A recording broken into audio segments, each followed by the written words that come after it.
Zimbabwe's unity government has held an end-of-year news conference. There were no signs of tension as President Mugabe and Prime Minister Morgan Tsvangirai appeared together, but issues undermining their sometimes fragile partnership have yet to be resolved. Zanu PF is accusing the Finance Minister Tendai Biti from the MDC of mismanaging a loan from the International Monetary Fund. He's earmarked $250 million to help stabilise the country's shaky currency. $105 million will go on infrastructure. Another $100 million will be allocated to manufacturing and industry. Fourth on the list is agriculture, which represents about 16% of the economy and a majority of the country's workforce. Mugabe's party wants more to be spent on farmers who are key Zanu PF supporters. From Mashonaland East, Harry Mutasa reports now on the money, which is causing more divisions in Zimbabwe.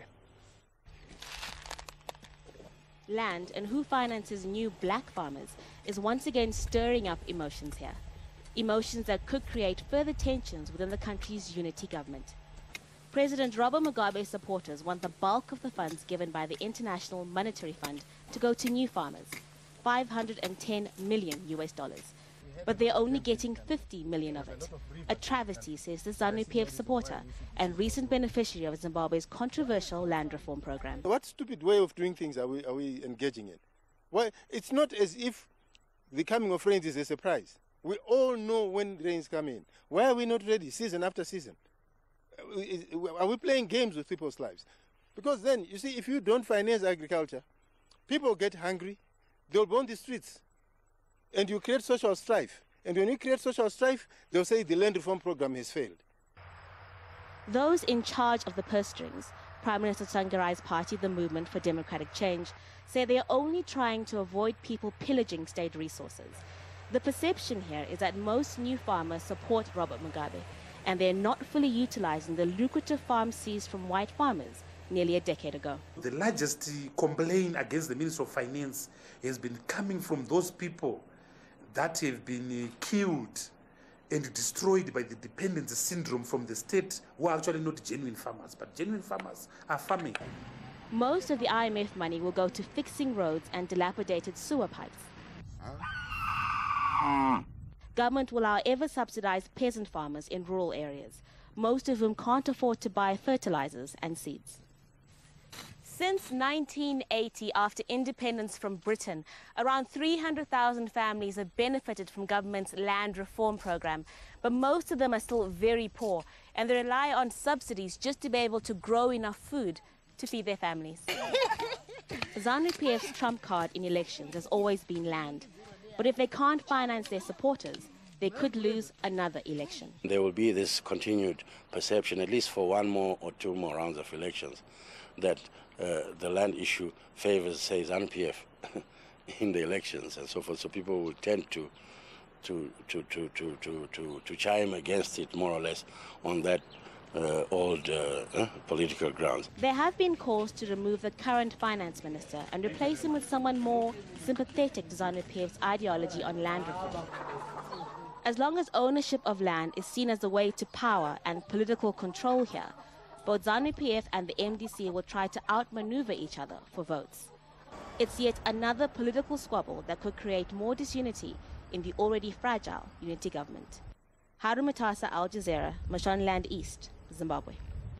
For more, I'm joined by Lance Guma, presenter with SW Radio Africa, an independent station which broadcasts into Zimbabwe from London. Welcome, Lance. The IMF have donated this $500 million amount.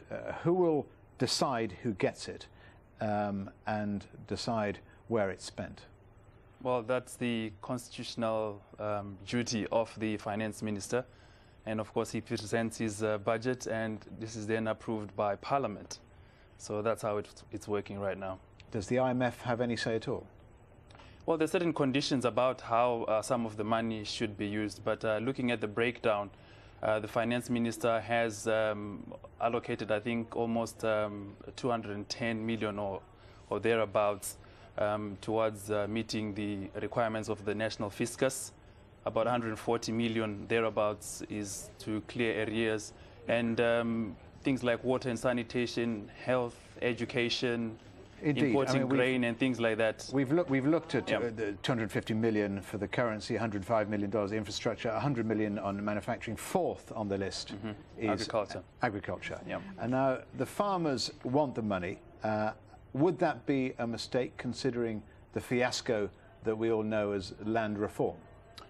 I don't think you need a rocket scientist to tell you that the land reform exercise has been a disaster.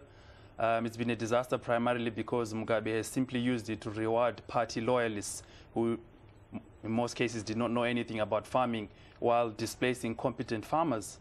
So you have this scenario where Zanu PF are already looking at the 2011 election and looking at rewarding their supporters to get votes. So I think basically Zanu PF have one eye on the election, and all this is a campaign in preparation for the election and undermining the MDC, who are their partners in this government. Now, who effectively holds the purse strings? I mean, we've talked about Tendai Biti, and I said who will decide where the money goes.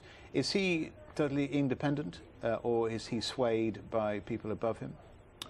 Well, it's been slightly confusing because a lot of the money has been going and being administered through a multi-donor trust fund.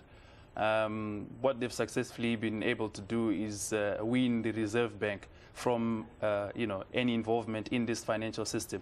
So a lot of it, Zimbabwe has struggled to get direct budgetary support for its requirements. So a lot of this money has been coming through the trust fund that was set up. But in this case, the minister decides what the money is used for. I think people misread the noises that were coming from COSATU, the South African Trade Union, because they had their own grievances with Thabo Mbeki, and they basically used the Zimbabwean issue to make those grievances known. Now we have a situation where Mbeki is no longer there, Zuma is there, and I do not think COSATU will be willing to risk their tripartite, alliance over Mugabe. Okay, and finally, is Mugabe still doing his best to circumvent this power-sharing deal? I mean, clearly, as I'm speaking to you now, this week, Nestle Zimbabwe has been forced to suspend these operations because the First Lady is trying to force Nestle to buy her milk from her farm. That's a classic example of the kind of wild west that Zimbabwe is right now. But I think it's a bit of a mess. I mean, you were showing there in your clip the end-of-year conference between the three political leaders where they're smiling and saying things are working out fine. Exactly. But, on the one hand, just today I did a story about an MDC transport manager who's been tortured, he's been given bail, but they're refusing to release him. So on the one hand, they're smiling, shaking hands, drinking tea.